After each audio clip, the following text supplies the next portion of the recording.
প্রত্যেকটি ঘটনা সত্যি ঘটনার কোলাজ নিয়ে তৈরি। এমনকি কিছু কিছু ক্ষেত্রে আমরা স্থানের নাম পর্যন্ত অপরিবর্তিত রেখেছি। আপনারা নাটকটা দেখবেন, আপনাদের সুচিন্তিত মতামত দেবেন। নাটক রচনা নির্দেশনা ও বিবেচক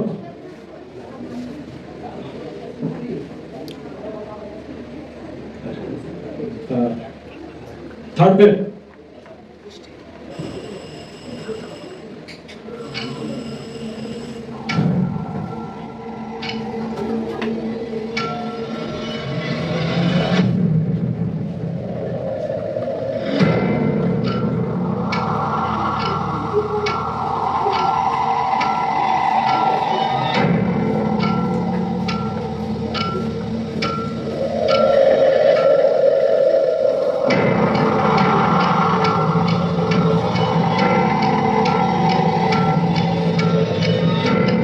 অসাধারণ।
নরকে যাওয়ার আগে নরকপুর স্টেশনের ওয়েটিং রুমে অপেক্ষারত।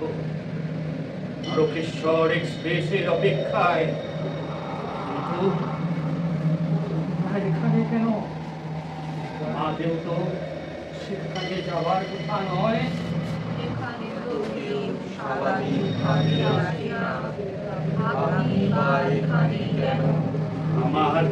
আমার কথা ছাড়ো। জীবনের শেষ প্রান্তে এসে জীবন যুদ্ধে হেরে যাওয়া আমি এক অপরাধ।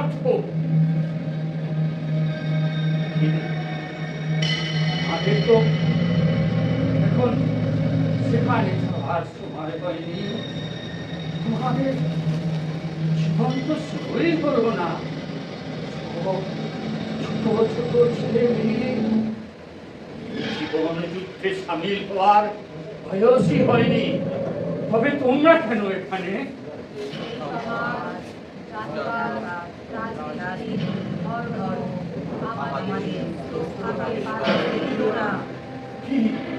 কি তোমাদের যন্ত্রণা, রাগ, অভিমান? আমাকে বলো, আমি শুনতে চাই।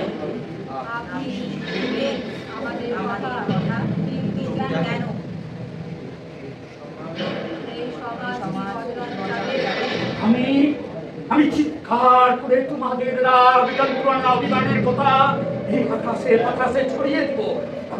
বলো, আমাকে সব খুলে বলো।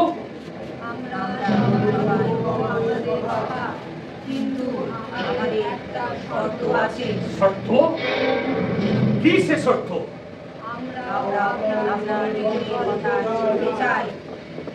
এই লৌহের জীবনের গল্প শুনতে চাও? বেশ, তাই হবে।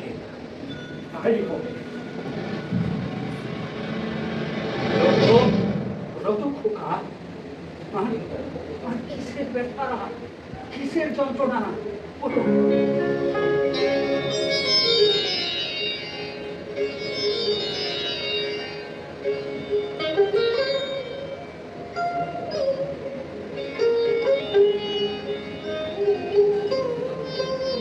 আমি জানতাম এই সমাজ আমাদের ভালোবাসার সম্পর্ক, আমাদের প্রেমকে কিছুতেই মেনে নেবে না। আমি যে তোমাকে খুব ভালোবাসি শুভম, তোমাকে ছাড়া আমি বাঁচবো না। তুমি আমার জীবনের আশা, তুমি আমার বেঁচে থাকার আলো। সমাপ্তি, তুমি আমাকে ভুলে যাও। তুমি নিশ্চয় জানো যে তোমার বাবা জাতপাত্রী ভীষণ উগ্রবাদী, তারপর একজন রাজনৈতিক প্রভাবশালী। উনি আমাকে খুনের হুমকি পর্যন্ত দিয়েছেন। যদিও আমি সেই জন্য তুমি তার চিন্তা করি না, আমার চিন্তা তোমাকে নিয়ে। যদি তোমার বাবা, তোমাদের পরিবার তোমার উপর অত্যাচার করে, সে আমি কিছুতেই সহ্য করতে পারবো না। নাইবা হলো আমাদের একসঙ্গে পথ চলা, কথা বলা, নাইবা পূর্ণ হলো একসঙ্গে ঘর বাঁধার স্বপ্ন। আমি না হয় তোমার স্মৃতি নিয়েই বাঁচবো, আর সেখানে বাধা দেওয়ার ক্ষমতা স্বয়ং ঈশ্বরেরও নেই। কিন্তু সুমন, আমি কি নিয়ে বাঁচবো? তুমি ছাড়া আমি যে অস্তিত্বহীন। তোমার কিছু হয়ে গেলে আমার জীবনের আলো যে নিভে যাবে। তার চেয়ে চলো না আমরা এমন কোথাও চলে যাই যেখানে মিলনের আনন্দ থাকবে, বিরহের বেদনা থাকবে, জাত পাত বিচ্ছেদের বিষভরা বাতাস থাকবে না। চলো না সুমন, আমরা এমন কোথাও চলে যাই। ও কি, তুমি আমার উপরে হাসছো কেন? আছে নাকি এমন জায়গা কোথাও? সমাপ্তি, এই পৃথিবীর মাটি ভালোবাসতে শেখায় না। এখানে এখানে ঘৃণার বীজ পোতা আছে হিংসার ফল বিতরণের জন্য। এদের কাছে আমরা অভাবকেও অবাঞ্ছিত। এদের কাছে আমাদের ভালোবাসার কোনো অধিকার নেই, বেঁচে থাকার কোনো অধিকার নেই।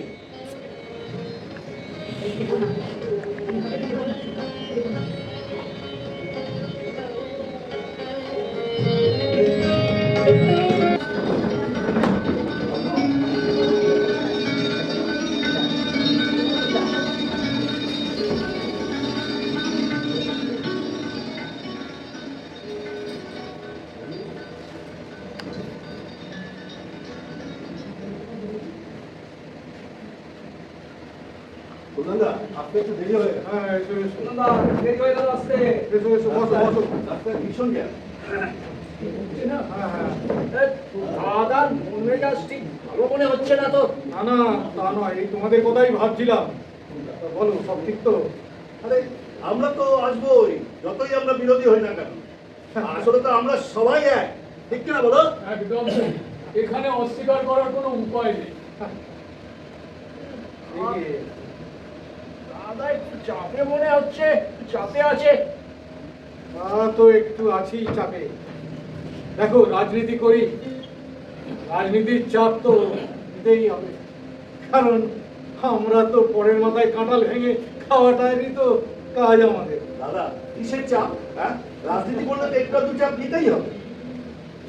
হ্যাঁ, সেটা তো ঠিক, একটু চাপ তো আছে। যেমন এলোমেলো করে দে মা, ফুটে ফুটে খায়। কি হচ্ছে কি এসব? হ্যাঁ, আমরা কি এখন আত্মবিশ্লেষণ করতে বসলাম নাকি? আরে শোন, আত্মবিস্ফোরণ পরে হবে। এই তদন্তের ফাঁস যেভাবে গলায় ইঁটে বসেছে, তার থেকে কি করে আমরা বেরোবো তার উপায়টা আগে ভাবো। আরে অত চিন্তা করার কি আছে? চিন্তা করবো না। কোনো টেনশন নেবেন না, খালি আমাদের ফাইলটা ওপর থেকে নিচে, একদম। তারপর তারিখ, তারিখের পর তারিখ, তারিখের পর তারিখ, তারপর নিম্নতর কোড থেকে উচ্চতর।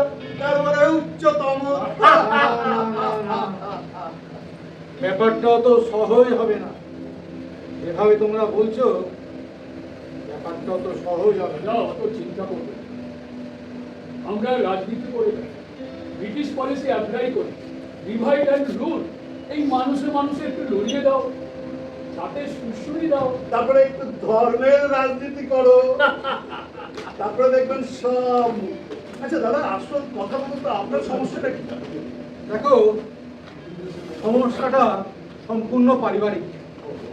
তোমরা তো আমার মেয়েটাকে জানো, সেই ছোট্ট ফুটফুটে মেয়েটা দেখতে দেখতে বড় হয়ে গেল। আর বড় হয়েই এমন একটা ছেলের সঙ্গে অ্যাফেয়ার্সে জড়িয়ে পড়েছে, উফ, কিছুতে ছাড়াতেই পারছি না। আরে কথা বলি দাদা, সরিয়ে দিন। একদম ঠিক তাই। এই মিডিয়া একটু নাড়াচাড়া করবে, তারপর সব চাপা পড়বে। আরে ওসব মিডিয়া ফিডিয়া আমাকে দেখিও না। আমার দীর্ঘ রাজনৈতিক জীবনে ওইসব মিডিয়া আমি অনেক বা পকেটে পুরে রেখেছি। আমার ভয় তো এই তোমাদের নিয়েই। হ্যাঁ, তোমরাই মিটিং মিছিল করে আমার সব কিছু জেরবার করেছে। ওটা দুদিনের জন্য এই ঘটনা, এরপরে আরেকটা ঘটনা, তারপরে দুর্ঘটনা দিয়ে আগের ঘটনা চাপা, আর এইগুলো পাবলিক জনগণ সব। তাহলে তোমরাই বলো যে আমার এই সমস্যাটা থেকে আমি কি করে বেরোবো? যদি আপনি বলেন তাহলে ট্যানাকে খবর দিয়ে দিন। ট্যানা? হ্যাঁ, ট্যানা। কি বলছো? আমি তো শুনেছি সে এইসব কাজ ছেড়ে দিয়েছে। কি যে বলে, এ হচ্ছে চক্রবুহ, অভিমন্যুর চক্রবুহ। এখানে ঢোকা সহ বেরোতে গেলেই হরি বল, হরি বল। ঠিক আছে, ঠিক আছে, তাহলে তাই করো। তোমার হ্যাঁ, ট্যানাকে ফোন মেয়ের ঠিক আছে। জীবনের কাছে পৃথিবীর আর কোনো কিছুই বড় নয়। ঠিক আছে, তাই করো। ঠিক আছে, ফোন কর। এই ট্যানাকে ফোন কর। চল। দাদা, হ্যাঁ, দাদা বলো। আরে কোথায় আছিস তুই? আমি একটা কাজে আছি দাদা। চল, একটা কাজ করতে হবে। অফিসের কাজ বাজ সব ছেড়ে দিয়ে তো অন্য কাজ থাকে। চাপ ছাড়া ছোড়া বাচ্চা, ছেড়ে দিয়েছ। জানিস এই লাইনে একবার এলে কি বাধা পড়লে এখান থেকে বেরিয়ে যাওয়া মুশকিল। চলো শোনো, ওই পুলিশের লাফার ঝামেলা হলে বেশ একটু শোন, তোর জানলাটা খুব উঠছে মনে হচ্ছে না? ছেড়ে দিলে কি হবে বুঝতে পারছিস? সালা সব সময় সালা হুমকি। এই সুন্দর বাচ্চাগুলোকে মনে হয় আমি একবার খুন করে ফাঁসিতে চলে যাই। এই চুপ করে আছিস কেন? ও দাদা ঠিক আছে, কি করতে হবে বলবি? দেখেছিলি সমাপ্তি কল্যাণ কল্যাণ হ্যাঁ, নেই। বললাম না আমি। হ্যাঁ, ওর সঙ্গে একটা ছেলে দেখবি ধরে ওই শুভম, শুভম ওর নাম। শুভম, শুভম। হ্যাঁ, আজকে এই পার্কে আসতে পারে, খেয়াল রাখবি। ওকে হাফিজ করে দিতে এই, হবে। কি বলছেন দাদা? হ্যাঁ, যা আরে একটু হাত পা ভেঙে যাবে না? তোকে যা বলছি তুই তাই করবি। একেবারে হাফিজ। একদম হাফিজ। আরে পুলিশে ঝামেলা হলে কিন্তু সামলাতে হবে। কোন দিন তুই সামলেছিস রে? কোন দিন সামলেছিস? ঠিক আছে, কাজ হয়ে যাবে। ঠিক আছে, আমি খোঁজ খবর নিচ্ছি। ওকে। ওকে?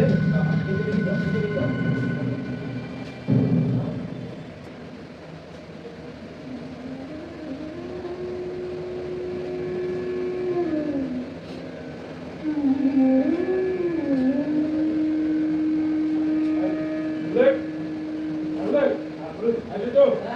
শোন, আমাদের কাছে খবর আছে, রাতে ওই যে বগানের মেয়ে, আর এই যে এই যে পাড়ার শুভম বলে কি ছেলে, আজকে একটু খবর করে দিতে হবে, বুঝেছিস? চল।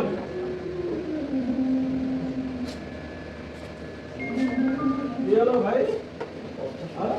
কি বল আপনারা? এইখানে মেয়ে ছেলে নিয়ে ফষ্টি নষ্টি করা হচ্ছে? আপনারা কারা? আপনারা কারা? মেয়ে ছেলে নিয়ে আমরা কারা অত জানা দরকার নেই। এই পার্কে অন্ধকারে মেয়ে ছেলে নিয়ে ফষ্টি নষ্টি আপনি ভদ্রভাবে কথা বলুন। আপনি জানেন আমি কার মেয়ে? কারবে। আমি কোন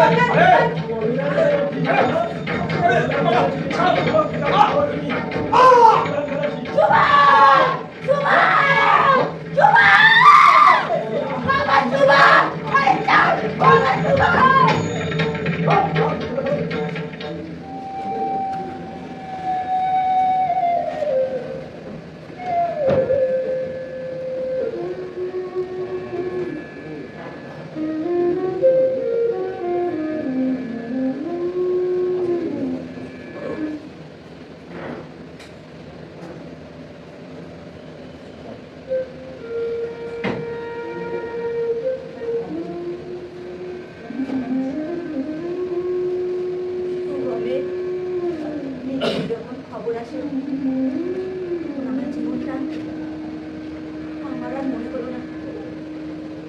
আমার জীবনের সব আলো নিভে গেল। জীবনটা বড় তেতো মনে হলো। আর এই তেতো জীবনের বোঝা আমি আর বইতে পারছিলাম না। জীবনটা আমার কাছে এত বোঝা মনে হচ্ছিল যে আমি জীবনটা শেষ করে দিলাম। শুভমকে ছাড়া স্বর্গের সুখ নাম, নরক যন্ত্রণায় ঢের ভালো। সুমনকে ছাড়া স্বর্গের সুখ আমার চাই না। ওই স্বর্গের সুখ আমার কাটার মতন। এই জীবন শুভম, আমি আসছি, তোমার কাছে আসছি।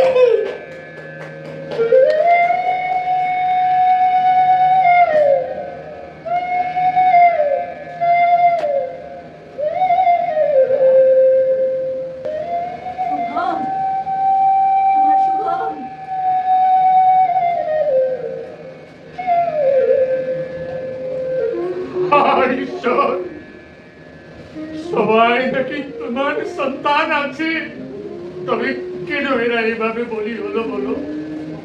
বলো, জবাব চাই, জবাব দাও।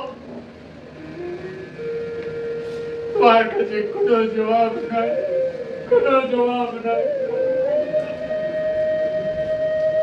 খুকি, তোমাকে এত বিষণ্ণ কেন লাগছে খুকি? তোমাকে কিছু বলার আছে?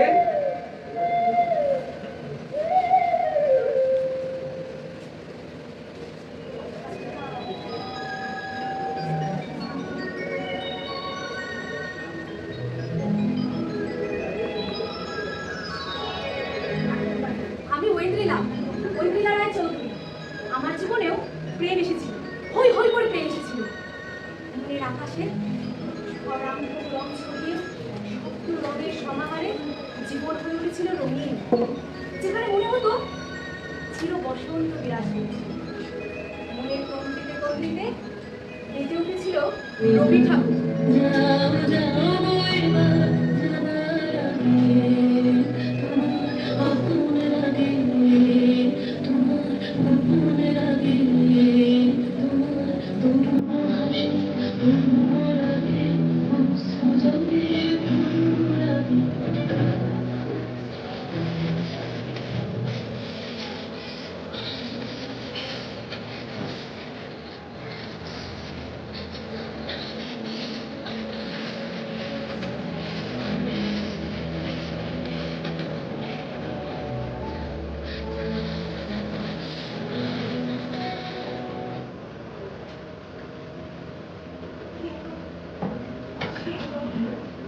বিবর্ণ করে চলে গিয়েছিল অনিশ। যদিও পরে জানতে পেরেছিলাম ও অনিশ নয়, ওর আসল নাম আনিসু, বিবাহিত 3 সন্তানের পিতা। কিন্তু প্রথম আলাপে, প্রথম যৌবনের মাদকতায় আমি এমন আচ্ছন্ন হয়ে পড়েছিলাম যে ও ভিন্ন ধর্মের জেনে ওর প্রতি আমার ভালোবাসা এতটুকুও কমেনি। বাবা মার অমতে পালিয়ে বিয়ে করার পর যখন ওর স্বরূপ জানতে পারলাম, তখন আর ফিরে যাওয়ার রাস্তা ছিল না। আমাকে ধর্মান্তরিত করার জন্য লাগাতার চাপ দিত, কিন্তু এতদিনের আচার আচরণ সংস্কার শুধুমাত্র ভালোবাসার বিনিময়ে বিলিয়ে দিতে পারিনি।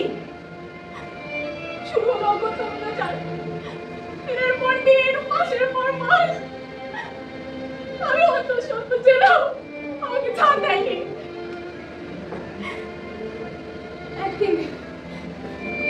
একদিন যেই ধর্মের জাত পাত নোংরামির বিরুদ্ধে গলা ফাটিয়েছিলেন ঐন্দ্রিলা রায় চৌধুরী, সেই ধর্মের ফাঁদ নিজের গলায় পড়তে হবে তথাকথিত এক লাভ চাকরির হাতে।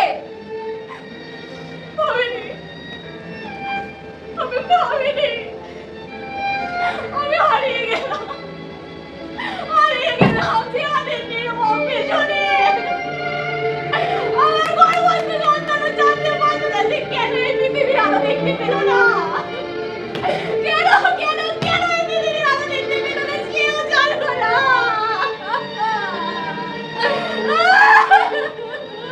চুপ চুপ, বন্ধ করো, বন্ধ করো, আমি আর শুনতে পাচ্ছি না। এসব বন্ধ করো, বন্ধ করো। কে? কে?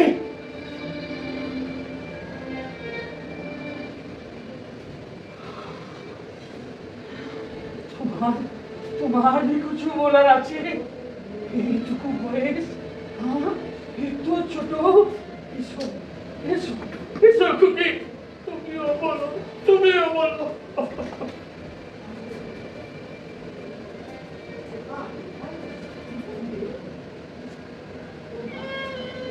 আমি মনীষা, ক্লাস 7 এ পড়ি।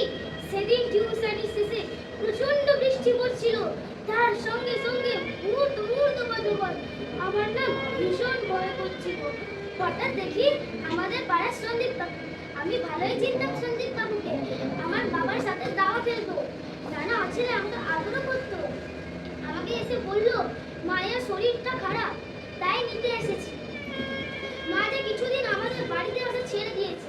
সেদিন জানতে পারলাম সন্দীপ বাবু বিমর্ষ স্বীকারোক্তিতে আমাকে যেখানে ভুলিয়ে নিয়ে গেছিল, মনে হয় সেখানে আরো 2 জন অপেক্ষা করছিল।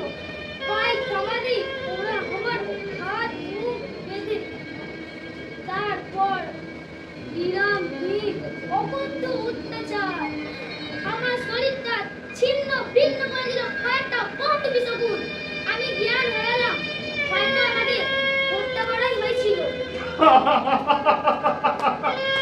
তুমি আর কিছু বলো না, আমি শুনতে পাচ্ছি না, আমি আর শুনতে পাচ্ছি না।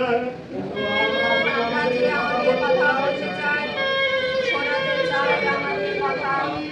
রাজনৈতিক দলের শোষণযন্ত্রে কিভাবে নিষ্পেষিত হয়ে রাজনৈতিক বিরোধে মৃত্যুবরণ করেছে।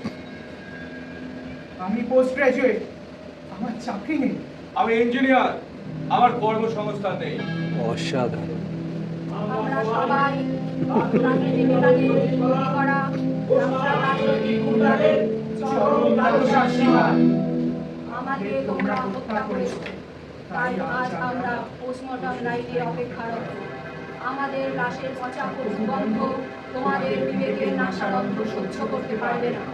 আমরা একদিন ফিরবই তোমাদের বিচারের কাঠগড়ায় তোলার জন্য।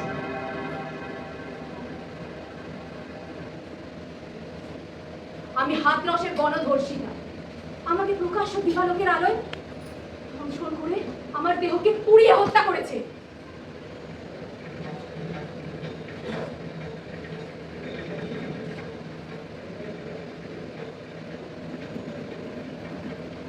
আমি কামদুনির ধর্ষিতা।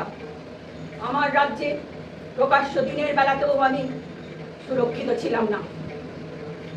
আমার কত স্বপ্ন ছিল, সাথ ছিল। আমি লেখাপড়া শিখে আমার বাবা মায়ের দারিদ্র্য ঘুচাবো,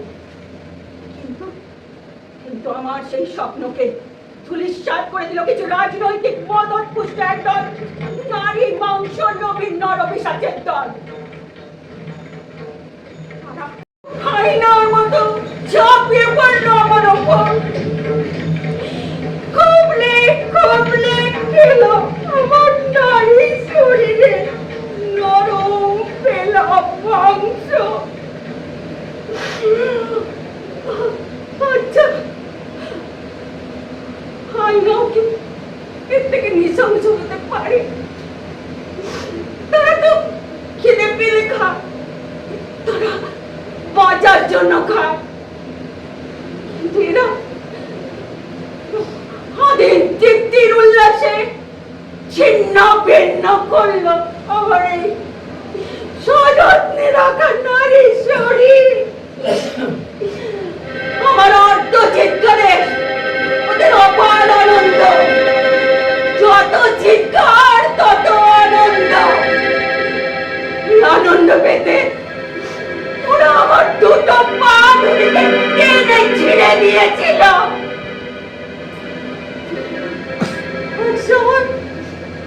এক সময় ওদের আনন্দ থেমে গিয়েছিল। আমার নারী দেহের চির নিস্তব্ধতা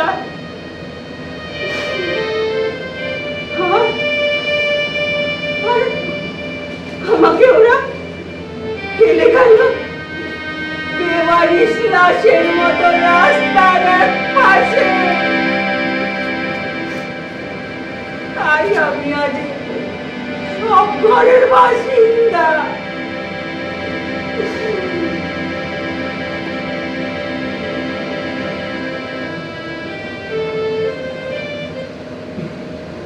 আমি সমাজের প্রতিবাদী কণ্ঠ, তাই আমাকে নির্মম ভাবে হত্যা করলো। বরুণ, এমনকি আমার পোষ্য কুকুরটি কেউ ছাড়বে না। শাসকের দুর্নীতির পরম্পরাকে আঘাত করা কি আমার অপরাধ? তাই যদি হবে তবে আমি 1000 বার 1,00,000 বার সেই অপরাধ করতে রাজি আছি। রাজনৈতিক নেতাদের